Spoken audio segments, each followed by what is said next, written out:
قال رب اشرح لي صدري ويسر لي امري واحلل عقدة من لساني يفقهوا قولي رب زدنی علما۔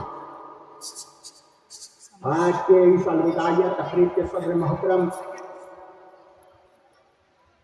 جناب مختار احمد قریشی صاحب، اسٹیج پر بیٹھے ہوئے تمام معزز مہمانان کرام، عزیز طلباء و طالبات، خاتون حسن گرس ہائی اسکول کو قائم ہوئے 23 سال ہو چکے ہیں، اور یہ اسکول محترمہ شہناز میڈم کی تعلیم و تربیت میں سلور جوبلی منانے جا رہا ہے 2 سال کے بعد۔ 2 سال کے بعد اس ادارے کو 25 سال مکمل ہو گئے۔ ہم جانتے ہیں کہ انسان کے لیے تعلیم کتنی اہمیت رکھتا ہے۔ آج مجھے میرے والد شفیع اللہ مصری جن کے نام سے یہ ایجوکیشن سوسائٹی بنائی گئی اور خاتون حسن گرس ہائی اسکول جاری ہوا، میرے والد صاحب کی مجھے بہت یاد آ رہی۔ وہ ان پڑھ تھے، ان کو لکھنا پڑھنا نہیں آتا تھا۔ دھولیا شہر میں سکونت کے بعد انہوں نے مستری کا کاروبار شروع کیا۔ پاور لوم کے اسپیئر پارٹ بنانے کا ان کے پاس ہنر تھا، تو وہ پاور لوم کے اسپیئر پارٹ بناتے تھے، لیکن ان کو لکھنا پڑھنا نہیں آتا۔ 100 سے زیادہ پاور لوم کارخانے دار ان کے گراہک تھے، ہر ایک کا کھاتا رہتا تھا، جمعہ کے دن ان کو پیسہ دیتے تھے تمام شیخ حضرات، لیکن لکھنا پڑھنا نہیں آتا تھا۔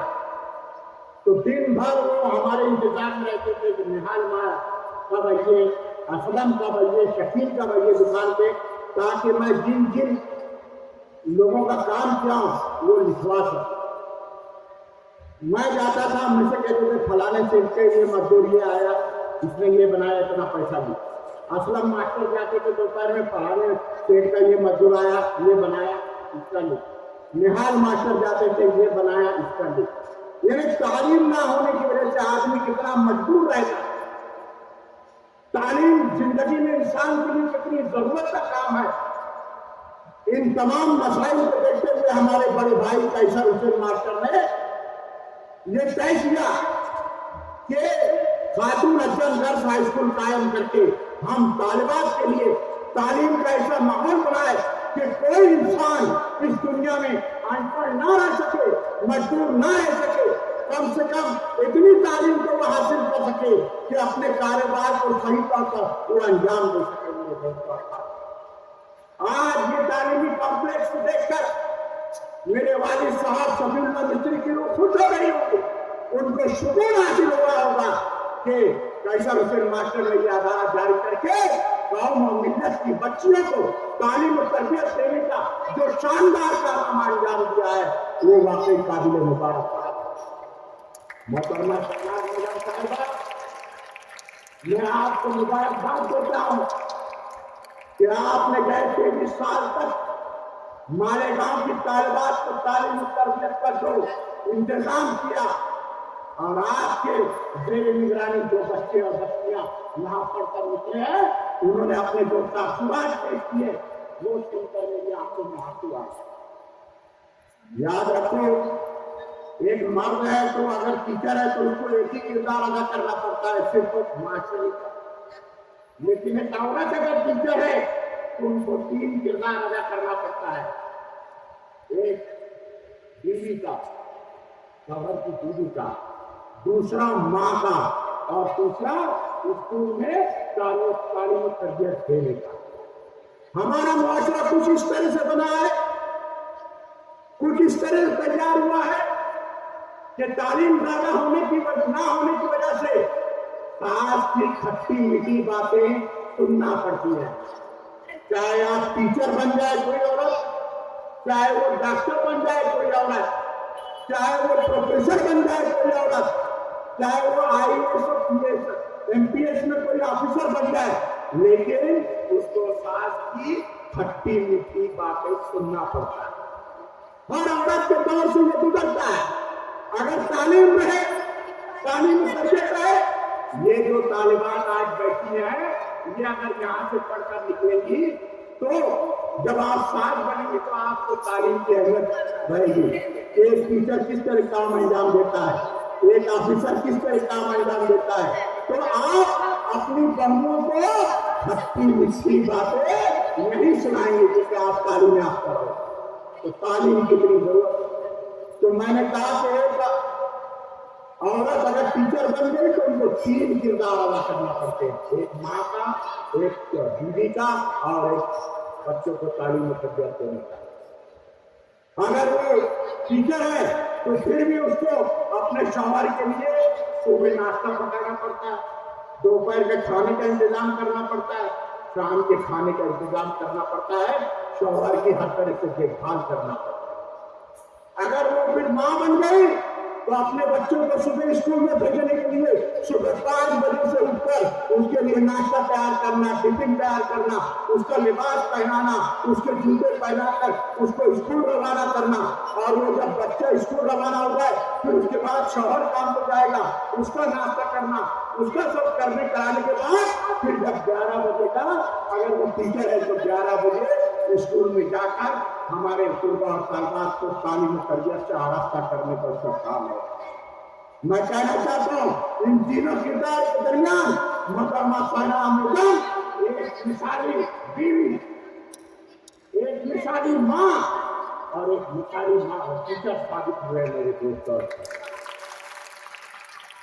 جس طرح انہوں نے اپنے شوہر کا خیال رکھا, جس طرح انہوں نے ماں کی حیثیت سے اپنے بچوں کو پڑھایا لکھایا, انہیں تعلیم یافتہ بنایا, اسی طرح ٹیچر کی حیثیت سے بھی انہوں نے خاتون حشر ہائی اسکول میں اپنا پورا ٹائم دے کر ہماری بچیوں کو مستقبل کو روشن اور کامیاب بنانے کا کام سرکار میڈم نے انجام دیا. میں ان کو درست مبارکباد پیش کرتا ہوں. میں یہ اسی شرکت کہنا چاہتا ہوں کہ تعلیم کے بغیر انسان ادھورا. آج ہمارے اندر یہ وبا عام ہو گئی ہے کہ تعلیم حاصل کرو تو نوکری کہاں سے ملے, نوکری کے لیے سب تعلیم حاصل کرو. ارے نہیں, نوکری کے لیے تعلیم حاصل مت کرو. تعلیم سے ایک انسان بہتر انسان بنتا ہے, اس کے اندر ہنر مندی کی صلاحیت پیدا ہوتی ہے, اس کے اندر اچھے اخلاق کی تمیز پیدا ہوتی ہے, اور تعلیم حاصل کرنے کے بعد ایک انسان صحیح معنوں میں اس کے اندر خود اعتمادی پیدا ہوتی ہے, وہ خود پر بھروسہ کرتا ہے, اور پوری دنیا میں اگر اس کے پاس تعلیم ہے تو وہ کہیں بھی جا کر کامیاب اور کامیاب ہو سکتا ہے. دوستوں اور ساتھیوں, جس قوم میں استاد کی عزت رہے گی وہی قوم عروج پر جاتی ہے. پاکستان کے سابق ریٹائرڈ جج تھے, ان کا نام تھا اشفاق سر.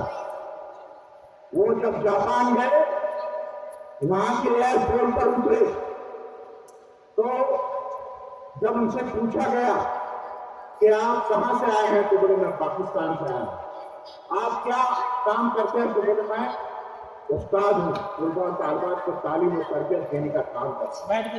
تو ایئرپورٹ کے تمام افسران کھڑے ہو گئے ان کے ادب و احترام میں, اور ان کو اشفاق بھائی کہنے لگے کہ ان کی ادب و احترام دیکھ کر مجھے ایسا لگا کہ میں کسی ملک کا وزیر اعظم کو بھی, یعنی جاپان میں استادوں کو اتنا مرتبہ دیا جاتا ہے. جاپان میں پہلی جماعت سے لے کر تیسری جماعت تک کچھ پڑھایا نہیں جاتا ہے. پہلی جماعت سے لے کے تیسری جماعت تک وہاں 3 سال تک طلباء و طالبات میں ادب, احترام, اخلاق, کردار یہ سب سکھایا جاتا ہے کہ کیسے ادب کریں, کسی شخصیت کو کیسا احترام دے, کیا کریں. 3 سال, تیسری کے بعد وہاں تعلیمی دور, نصابی دور شروع ہو. تو آج بھی جاپان کے لوگ ادب و احترام میں دنیا میں سب سے آگے ہیں. آج جاپان ٹیکنالوجی میں جو نمبر 1 ملک بنا ہوا ہے وہ اسی کا نتیجہ ہے کہ وہ قوم استادوں کا ادب و احترام کرتی ہے. اس لیے آج 21ویں صدی میں دنیا کے ٹاپ ملکوں میں نمبر 1 پر جاپان موجود ہے میرے دوستوں. اسی طرح ہم صاحب نے کہا کہ میں ایک دفعہ اٹلی گیا، اٹلی جانے کے بعد مجھے ایک مقدمے کے سلسلے میں وہاں عدالت میں حاضر ہونے کا موقع ملا، اور جب میں عدالت میں حاضر ہوا، کٹہرے میں کھڑا ہوا، تو جج نے پوچھا کہ آپ کا کیا نام ہے؟ میں بولا بھائی اشفاق ہے۔ کہاں سے آئے؟ پاکستان سے۔ دھندا کیا کرتے ہو؟ تو بولے میں ایک استاد ہوں، میں پہلے ریٹائر جج تھا لیکن اس سے پہلے میں استاد تھا، طلباء طالبات کو تعلیم و تربیت دینے کا کام درس و تدریس کرتا تھا۔ تو جج سمیت تمام مسئلہ کھڑے ہو گئے ان کے احترام میں، بولے آپ استاد ہیں؟ اتنا استادوں کا احترام اٹلی میں کیا جاتا ہے۔ میرے دوستوں اور ساتھیوں، جہاں تعلیم و تربیت کا اثر رہے گا وہاں ایسے ہی انسان بنایا جائے گا۔ میں آپ کو کہنا چاہتا ہوں کہ صدر پاکستان مرحوم ایوب خان کا نام آپ نے سنا ہوگا۔ 1965 میں ایوب خان پاکستان کے صدر تھے۔ وہ ایک تقریب میں گئے اور تقریب میں جانے کے بعد تمام بڑے بڑے تعلیمی افسران آ رہے ہیں، کلکٹر آ رہا ہے، ڈی ایس پی آ رہا ہے، سب ایوب خان کو خبر کر رہے ہیں اور بیٹھ جا رہے ہیں۔ تمام لوگ آئے، ایوب خان بیٹھے رہے، بیٹھے بیٹھے سب سے مخاطب کرتے رہے، یہ فلانے، یہ کلکٹر، یہ ڈی ایس پی، یہ فلانا۔ لیکن ایک شخص آیا تو ایوب خان اس پہ کھڑے ہو گئے، صدر پاکستان، اس کے احترام اور اس سے مصافحہ کیا۔ تمام مجمع حیران، تمام وہ موجود حیران کہ یہ کون شخص ہے کہ جس کے آتے ہوئے صدر پاکستان ایوب خان نے اس کا استقبال کیا، اور استقبال کرنے کے بعد اس کو عزت و احترام سے ان کے بازو میں یحییٰ خان تھے۔ انہوں نے پوچھا کہ آپ تو سب آئے، آپ کھڑے نہیں ہوئے، یہ کون تھا؟ تو صدر پاکستان ایوب خان نے کہا کہ یہ میرے بیٹے کو پڑھاتے ہیں، میرے بیٹے کو استاد ہے، اگر میں ان کو دیکھ کر کھڑا نہیں ہوتا تو میرا بیٹا سمجھتا کہ میرا باپ سب سے بڑا ہے۔ نہیں، استاد سب سے بڑا ہوتا ہے۔ استاد کی قدر قیمت کرو، جو قوم استاد کی قدر قیمت کرے گی، استاد کو عزت دے گی، وہ قوم کبھی زوال کی طرف نہیں جا سکتی۔ وقت زیادہ ہو رہا ہے، بچیاں بھی بے چین ہیں اور تمام مہمان بھی بے چین ہیں۔ میں اپنی تقریر کو زیادہ طویل نہ کرتے ہوئے شہناز میڈم کی تعلیمی خدمات کو سلام کرتے ہوئے ان کو ایک مرتبہ پھر مبارکباد دوں گا کہ جہاں وہ ایک مثالی ٹیچر ثابت ہوئے ہیں، وہیں ایک مثالی اور بیوی بھی ثابت ہوئی ہے، وہیں ایک مثالی ماں بھی ثابت ہوئی ہے۔ یہ تینوں کردار انہوں نے ایک ساتھ کرتے ہوئے ہمارے بچوں کو تعلیم و تربیت سے ان کے مستقبل کو روشن بنانے کا کام کیا۔ میں ان کو سلام کرتا ہوں۔ جے ہند، جے بھارت۔